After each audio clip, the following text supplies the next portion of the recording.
Alright guys, you hear people talk about history of cars. This one here has got a shady past. This is a 2001 Ford Taurus, and I pressure washed this one over the weekend. It was pretty nasty. You can tell all the stuff in the jams. It's been sitting somewhere for a long time. But like I said, this is a 2001 Taurus, and I wasn't going to keep this car. We got a lot of Taurus stuff, but when I opened up the hood, opened up the door and I looked at the speedometer,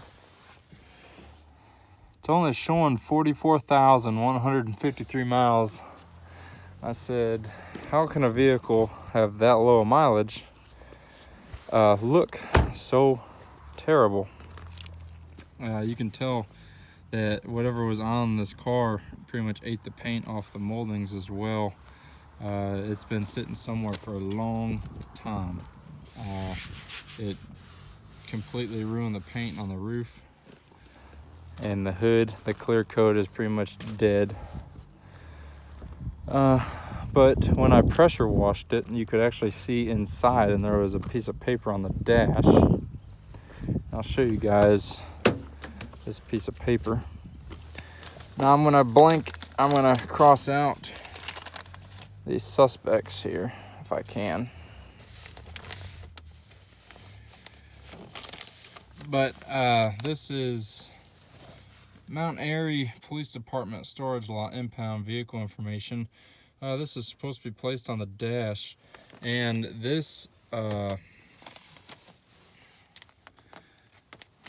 vehicle is actually impounded for bank robberies all over the eastern United States in 2002.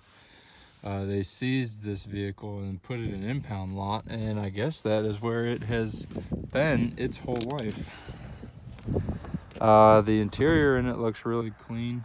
I mean, with that low mileage.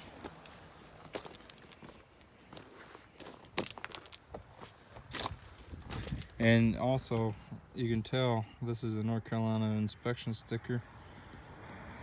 It was stamped for 2002.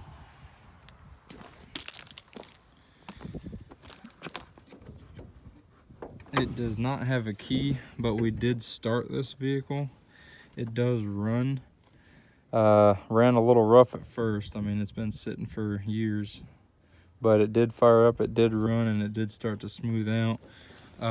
We had to take this pipe off, and we were shooting fuel into the throttle body, mainly because the fuel in the tank of this car is probably Vaseline or gummed up by now. It's junk. The oil looked really good. It does have theft on this car, but you still can start them. You can cross the wires underneath the dash and come out here and put power on the main terminals, and this is the starter wire. You hook power straight to the starter will turn over, and you feed fuel into this thing, it will run. Everything was freed up out here. It did run, and it does not have a lot of miles on it. I mean, that still looks like brand new. There's no gummed up oil in there or anything. So we're going to sell this motor as a good motor. I will recommend replacing injectors and the wiring harness. The wiring harness usually goes with these motors, mainly because you'd have to pull the intake off to route your wires on here. But the mice have decided to chew on some of the wires, so I would recommend replacing your harness with this harness. I kind of had to jump ahead of all the other cars I got going on, mainly because the air compressor down here has sold, so I had to come and make sure this thing ran before we go ahead and pull it. But I just want to show you guys this one. It was kind of interesting. A car with a shady past. It was involved in bank robberies all over. I mean, you can even tell it's been sitting for so long. The license plate has literally faded all the paint off. This is a North Carolina plate, and all you can read is the first in flight. That's left. All that's left on there. So, but I appreciate you guys watching, and I will see you in the next one.